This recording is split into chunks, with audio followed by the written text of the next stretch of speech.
Everyone says that elderly people have no responsibility to help their children with raising and caring for grandchildren. Yet many retirees now feel for their children and obediently help raise their grandchildren and manage their children's households. Some even use their retirement funds to support their children. Although this is often an involuntary parental love, sometimes it is advisable to tell some elderly individuals that at a certain age, it is necessary to let go. Excessive help to children only leads to exhaustion and, with ungrateful children, even more heartache. Auntie Zhu, at 55 years old, is one such person. After her husband passed away early, she relied solely on her son. After retiring, she went to help her son with his child and used her retirement money to support the household. For 4 years, she worked without a break. Auntie Zhu thought that this would earn her more respect and gratitude from her son and daughter-in-law. However, this May Day holiday, after unintentionally seeing her in-law's social media post, she packed her bags and left her son's house that night. Auntie Zhu described, "I am 55 years old this year. My husband passed away from illness when I was 44, and his illness depleted our savings accumulated over many years. The only consolation was that we did not owe any debt. But after my husband's passing, my life was also difficult. I had a 17-year-old son to support and a few years of mortgage left to pay. At that time, I had to stretch my monthly salary to cover my son's tuition, household expenses, and mortgage. Many people advised me to sell the house when my son turned 18, keep half for myself, and give half to him, and then remarry. That way, I wouldn't live as a widow for the rest of my life. Initially, I also thought about finding a reliable person to marry after a few years. However, seeing my son studying hard and recalling how good my husband was to me in the past, I just couldn't get past that hurdle in my heart.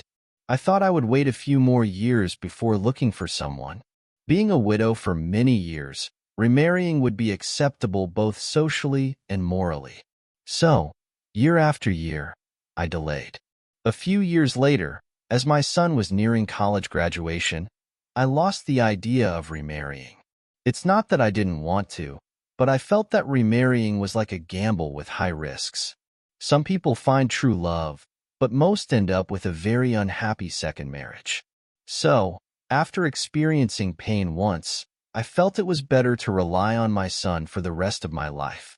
I placed all my bets on him, believing he would treat me well in the future. In the many years when my son was still in school, he was indeed very filial. He worked part-time to buy me clothes and often called to chat with me. He cared about me and my health.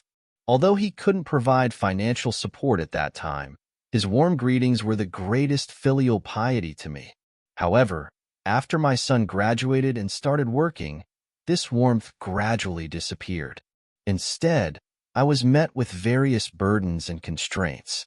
My son stayed in the provincial capital after graduation, joined a foreign enterprise, and married a woman from another place.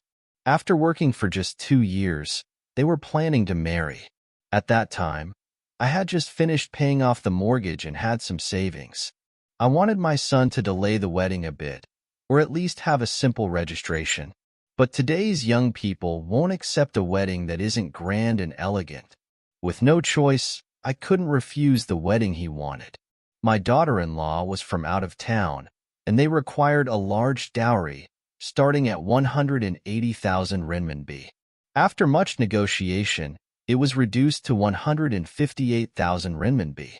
Including various wedding and banquet expenses, it cost me a total of 260,000 renminbi. The savings I had painstakingly accumulated were basically depleted at that moment. Yet the wedding was held, and my daughter-in-law insisted on buying a house in the provincial capital. My son, having married, forgot about me and, like his wife, asked me for a house. They didn't demand too much, just 250,000 renminbi for the down payment. But at that time, I couldn't come up with that much money. I planned to save up more, and we 3 worked hard to save money. Unexpectedly, my daughter-in-law became pregnant. To ensure a good living environment, I had to sell a small shop left by my parents-in-law. In our fourth-tier city, a 10-square-meter-old shop doesn't fetch a good price. To sell it quickly, I sold it for 170,000 renminbi.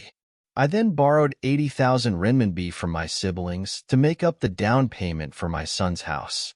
Everything went smoothly. I calculated that I could repay the 80,000 renminbi debt in less than 2 years. However, plans never keep up with changes. When my daughter-in-law was 7 months pregnant and resting at home, I was still working. So, my in-laws went to take care of her. After my grandson was born the following year, I was just turning 50. I originally planned to work for another 5 years to earn a bit more money. But my daughter-in-law wanted me to retire and help take care of the child. I was reluctant as I still owed money to my family and had no savings. Retiring at 50 was too early. So, I thought I would pay some money to keep my in-laws to help with childcare. But my daughter-in-law said her mother had already taken care of her before, and now it was my turn. My son also urged me to retire and help with childcare, siding with his wife. Okay, I only have this one son, and I couldn't disobey his request. So, I gave up the opportunity to delay retirement and went to my son's house to take care of the child. Initially, I was a bit unhappy, but seeing my chubby grandson, I felt that taking care of the child wasn't so bad. Moreover, living harmoniously with the family made me feel happy. It was better than living alone in my hometown. At my son's house, I almost became a live-in nanny, taking care of the child full-time, buying groceries, cooking, and managing household chores. My son and daughter-in-law were like absentee managers, coming home to have everything served to them without lifting a finger. It was exhausting every day, especially since the grandson was still small and couldn't walk, requiring constant supervision. Housework had to be done quickly while the grandson was asleep. Many of my old friends saw how I was suffering and advised me not to keep working so hard. They said that being a nanny for a month could earn 1,000 or 2 and have some rest. So, they urged me to discuss with my son and daughter-in-law about them contributing more and letting me have some rest. But my son and daughter-in-law were completely hands-off about the household, never taking responsibility. Every day they complained about being tired from work and finding it hard to earn money. Seeing them like this, I didn't dare to ask for time off. The first year, my younger sister in my hometown was hospitalized, and I needed to go back for a couple of days. My son didn't agree, saying they had no time or energy to care for the child and asked me to just send a red envelope. Seeing I had no chance to rest, my old friends advised me to save money and, once I had enough, take the grandson to kindergarten and return to my hometown to retire. I used to have this plan and tried to save my retirement funds, but reality made it impossible to implement this plan. In the first year, to help my son with the burden of raising the child, I covered the food expenses. In the second year, 3 years ago, the pandemic hit. My son and daughter-in-law had intermittent work and incomplete salaries, with a huge mortgage pressure. I sympathized with my son. My retirement pension was over 4,000 renminbi, half of which I used for food expenses and the other half to help my son with the mortgage. My son said that thanks to my support, they would have missed their mortgage payments that year. Later, the situation improved, and they both returned to work. But I continued to help with the mortgage. It wasn't that I didn't want the money, but it was easy to give my salary card to my son, but hard to get it back. I thought I still had some private savings and could manage my daily expenses by saving here and there, so I didn't ask my son to return the salary card. To put it selflessly, my money was meant for my son and grandchildren. If I gave it, then so be it. Yet my selflessness and great love were not appreciated by my son and daughter-in-law. On International Women's Day this year, an old friend whom I hadn't seen for years invited me on a trip, even offering to cover all the expenses, asking me to just come. At that time, my grandson was already in kindergarten, so I wanted to take this opportunity to relax. However, my son and daughter-in-law refused. They said they were worried about the child's safety and that they needed my help. I reluctantly gave up, but they didn't even show any gratitude, and my daughter-in-law even said my retired life was just being a babysitter, so there was no need for me to have other activities. This comment hurt me deeply. So, I took the opportunity to return to my hometown and plan to stay there.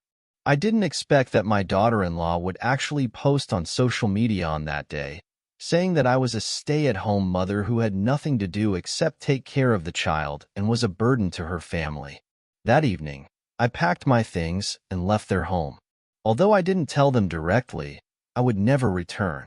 Even though my daughter-in-law apologized to me and begged me to come back, I remained firm in my decision. I feel that this experience taught me a lesson. No matter how much you sacrifice for your children, their perspective of you won't change. If they think you're a burden, then no matter how much you do, you're just a burden to them. So, I decided to live my own life and not let their words affect me. Discussion on the elderly helping children. Elderly parents helping their children is a common practice, but it often leads to different outcomes based on family dynamics. Some children, raised with gratitude, continue to show appreciation for their parents' help. In contrast, those who take their parents' support for granted might exhibit ungratefulness. In this story, Auntie Zhu's unconditional support was met with disappointment. While her actions were driven by love and a sense of duty, her children's lack of appreciation and respect led to emotional pain.